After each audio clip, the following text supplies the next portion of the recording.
Very warm good morning, my dear students. Today we are going to study Murray's personality, right? तो मरे की personality की कुछ चीज़ें हमने कुछ बात की थी सुबह, दैट की ही डिज़ाइंड एन अप्रोच. उन्होंने एक अप्रोच बनाई थी पर्सनालिटी की जो कॉन्शियस अनकॉन्शियस को फोर्सेस को स्टडी करता है. So he designed an approach of personality that studies conscious and unconscious forces. दूसरा, उनके इस थ्योरी में ये भी बात की गई है कि पास्ट, प्रेजेंट और फ्यूचर का कैसे इन्फ्लुएंस होता है, right. He also talks about influence of past, present and future. Third, he also talks about the influence of the impact of physiological and sociological factors. वो इस चीज़ की भी बात करते हैं कि फिजियोलॉजिकल सोशियोलॉजिकल फैक्टर्स कैसे हम पे इम्पैक्ट डालते हैं. Now he agreed with Freud that childhood experiences का हमारे ऊपर, हमारे एडल्ट बिहेवियर पे चाइल्डहुड एक्सपीरियंसेस का बहुत बड़ा रोल है. So he took that point from Freud कि हाँ, एडल्ट बिहेवियर को गवर्न करता है childhood experience no matter what. As well as Freud का notion of id, ego, super ego के भी उसने अग्री करा. He has given a taxonomy of needs, जो 20 नीड्स की टेक्सोनॉमी है जिसको हम डिस्कस करेंगे. Now we will talk about how he did the divisions of personality. So division of personality, पहला point है id, right. id क्या होता है? id एक स्टोर हाउस होता है of intrinsic impulsive tendencies, right. id is like a boxa, like a house. वो भी एक स्टोर हाउस है of the impulsive innate intrinsic tendencies, ठीक है. इसमें हमारी इंट्रिंसिक वाली impulsive tendencies आती हैं. It provides direction and vigor and is also related to motivation. तो id डायरेक्शन प्रोवाइड करती है, विगर प्रोवाइड करती है और मोटिवेशन से भी रिलेटेड है. So it provides direction and vigour and is also related to motivation. तो id डायरेक्शन और विगर प्रोवाइड करती है और मोटिवेशन से भी रिलेटेड है. सो या, it provides direction and vigour and is also related to motivation. It has the primordial impulses. In id में primordial impulses आती हैं. Murray states that the strength of id differs among individuals, like one person may have more severe appetite than another. Like Murray कहते हैं जो id की strength है ना वो डिफ़र करती है इंडिविजुअल्स में ही, ठीक है. id की स्ट्रेंथ अलग अलग हो सकती है इंडिविजुअल्स में. लाइक एक पर्सन की दूसरे पर्सन के कंपैरिजन में सीवियर एपिटाइट हो सकती है, राइट. दैट्स वाई हम कह सकते हैं कि managing the id forces may not be the same for all. id की फोर्सेस को मैनेज करना सभी के लिए सिमिलर नहीं होगा. 2. Super ego. अब हम बात करते हैं सुपर ईगो के बारे में, क्या ठीक है. So Murray conceptualize super ego as internalization of values, norms and rules that we use to review our and then others behaviour. अब मरे का कंसेप्ट क्या है सुपर ईगो का. So he conceptualize super ego as कि जैसे Freud कहते हैं कि इंटरनलाइजेशंस, हमारी वैल्यूज़ के, नॉर्म्स के, रूल्स का इंटरनलाइजेशन, ठीक है. So internalisation of values, norms and rules. Society से जो भी हम वैल्यूज़, नॉर्म्स देखते हैं, रूल्स देखते हैं, उनको इंटरनलाइज करते हैं, उससे हमारी सुपर ईगो बनती है.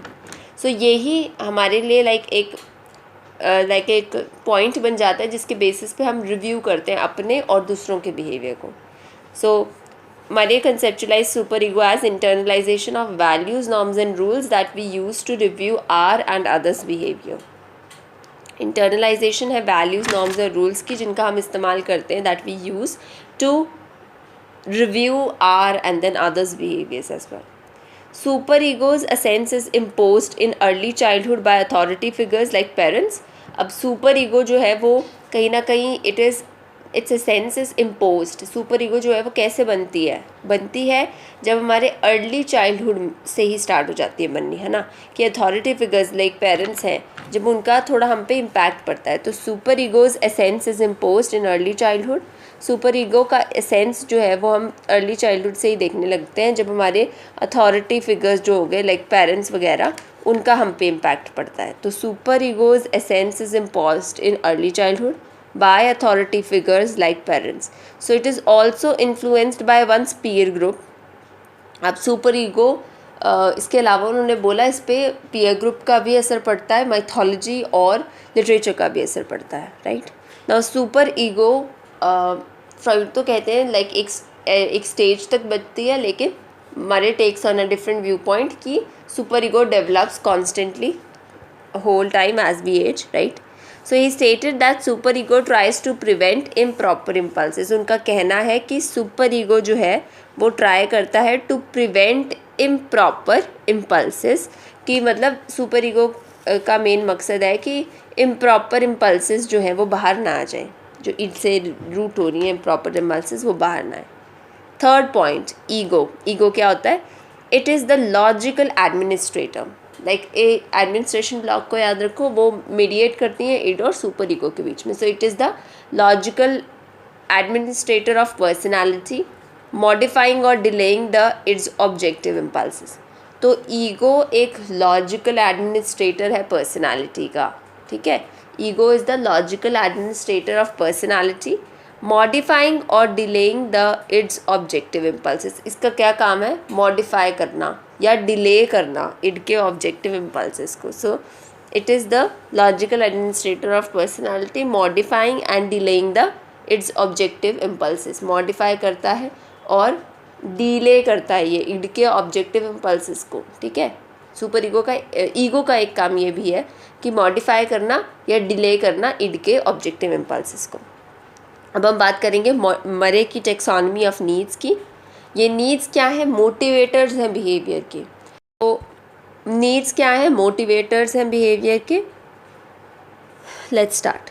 Involving physiochemical brain forces, need organizes directs intellectual living beings, right. So basically involving physiochemical brain forces, need द्वारा क्या होता है? नीड के में हमारी involving physiochemical forces, brain forces. Need में हमारी फिजियोकेमिकल ब्रेन की फोर्सेस इन्वॉल्व है। Involving physiochemical brain forces, need organizes directs intellectual and perceptual ability. Need क्या करती है? ऑर्गेनाइज करती है और डायरेक्ट करती है इंटेलेक्चुअल और परसेप्चुअल एबिलिटीज़ को। So need organises and directs intellectual and perceptual abilities. So involving physiochemical brain forces, needs organize and directs intellectual and perceptual abilities. Need organize करती है और direct करती है intellectual and perceptual abilities को, ठीक है। organize करती है, direct करती है intellectual and perceptual abilities को।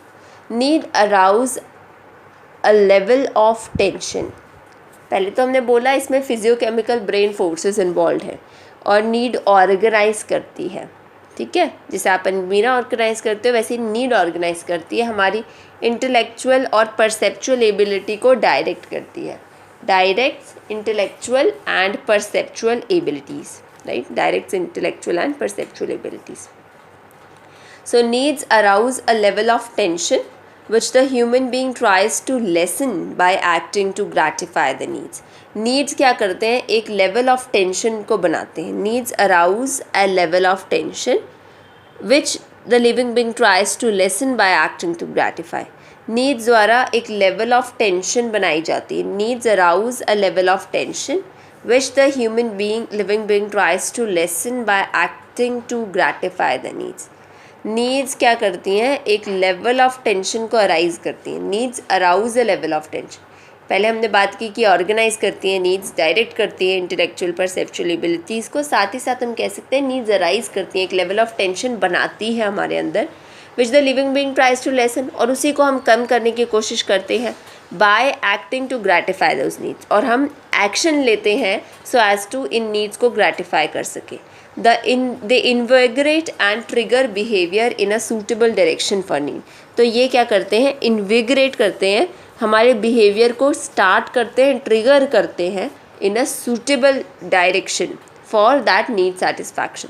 सो नीड्स हमारे बिहेवियर को ट्रिगर करते हैं ताकि हम कोई एक्शन लें, सूटेबल डायरेक्शन में चलें जो नीड्स को सेटिस्फाई करें। हम बात करेंगे 5 डोमेन्स की। मरे की नीड को क्लासिफाई कर रहे हैं हम 5 डोमेन्स में, डेफिनेशन बताएंगे उसकी। और व्हाट इज़ द नीड्स का नाम. Let's talk about the number 1 need. That's first domain की नीड्स है एम्बिशन. एम्बिशन में 3 नीड्स आती हैं. AER. It's not air, it's AER. Okay.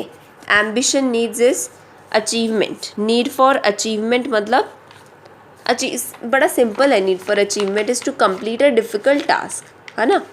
Need for achievement, जैसे मैं मानती हूँ कि मेरे अंदर नीड फॉर अचीवमेंट है, यानी कि मेरे अंदर वो नीड है कि मुझे एक मुश्किल कार्य भी पूरा करना है. राइज अबव द ऑब्स्टेकल्स, किसी मुश्किल चीज़ को पार करना है, राइज करना है, ऑब्स्टेकल से ऊपर जाना है. सेकंड है एग्जीबिशन की need. To make an impact on. Exhibition लगाने वाली एग्जीबिशन नहीं है ये. इट मेक्स, इसका मतलब है इम्पैक्ट डालना दूसरों पे. इट्स लाइक मोर लाइक आप खुद को एग्जीबिशन में प्रेजेंट कर रहे हो. To make an impact on others through actions and words. अपने एक्शंस, अपने कार्यों से, अपने शब्दों से दूसरों पे इम्पैक्ट डालना. To make an impact on others through your actions and through your words. So achievement need होगी, एग्जीबिशन नीड हो गई. तीसरी नीड है रिकॉग्निशन की नीड. आपने कोई अचीव की है, illustrates achievement to others and gain recognition for. आपने अचीवमेंट जो गेन की है उसके लिए रिकॉग्निशन हासिल करना. अचीवमेंट नीड का best example would be Monica ma'am, right. Difficult task को करना, going out of her home and to rise above obstacles and उन ऑब्स्टिकल्स को पार करना. एग्जीबिशन का नीड है कि दूसरों पे इम्पैक्ट डालना through her words and her actions. So दिखाना भी तो है दूसरों को, एक्शंस और words, to make an impact on others through your actions, through your words. And recognition की नीड थी पूजा में, to illustrate achievements to others and gain recognition for this, है ना. दूसरों को अपने अचीवमेंट गिनाते रहना और रिकॉग्निशन गेन करना फॉर दोस, राइट. अब बात करते हैं मटीरियलिस्टिक नीड्स की. एक्विजिशन. सबसे पहले मटीरियलिस्टिक नीड में आता है एक्विजिशन की नीड. एक्विजिशन, मटीरियल, गेन करना ना कुछ. तो एक्विजिशन मतलब कुछ एक्वायर करना, टू अटेन थिंग्स. इसको कंजर्वेंस की नीड भी कहते हैं. एक्विजिशन मतलब टू अटेन थिंग्स, कंजर्वेंस की नीड भी कहते हैं. दूसरा नीड है रिटेंशन. दूसरी मटीरियलिस्टिक नीड है रिटेंशन की need. To store things that they have been obtained. मैंने कोई प्राइज़ जीता, उसको स्टोर करके रखना, जो रुचु में बहुत है कि रिटेंशन करके रखना, स्टोर करके रखना चीज़ों को, that they have obtained, right. To store things that they have obtained is retention की need. Third need is order की need. To make things tidy, neat and clean. Order की नीड इज़ कि आप चीज़ों को ऑर्डर में रखते हैं, जो मम्मी में बहुत है भाई, चीज़ें साफ़ होनी चाहिए. To make things tidy, neat and clean. So order की need is to make things neat and clean, tidy, they must be. चौथी नीड है कंस्ट्रक्शन की, राइट. कंस्ट्रक्शन मतलब कुछ कंस्ट्रक्ट करना, to create and construct things. अगली जो needs हैं वो पावर नीड्स हैं. पहली नीड है अबेसमेंट. अबेसमेंट हमने पहले भी पढ़ा है शब्द. अबेसमेंट मतलब to submit and acquiescence to others, मतलब दूसरों को की तरफ सबमिट कर देना. To accept blame and punishment. Okay. So abasement मतलब to get pleasure from misfortune and pain. आप you are submitting to others and you are getting some pleasure from your misfortunes and pain also. So abasement is to submit to others, right. Accept the blame and punishment. So ऐसे लोगों को कुछ ना कुछ pleasure मिल रहा होता है, अपने मिसफॉर्च्यून्स और पेन से भी इनको प्लेजर मिल रहा है. सबमिट कर देंगे दूसरे को और ब्लेम, पनिशमेंट एक्सेप्ट करेंगे. They gain some pleasure from the misfortunes and pain also. Abasement. Aggression.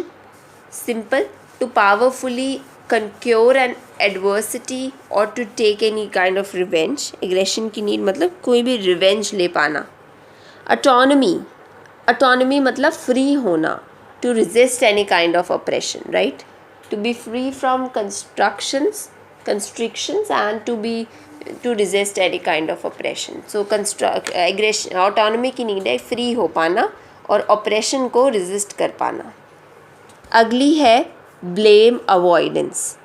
To not be assumed responsible for things that have been done. Blame को avoid कर रहे हो, आप किसी भी चीज़ की responsibility नहीं ले रहे हो जो भी आपने किया है. So to not be assumed responsible for the things that you have done. Okay? So to not be responsible, to not be assumed responsible for things that you have done. To not be responsible for the things done. To not be assumed responsible for the things that have already been done.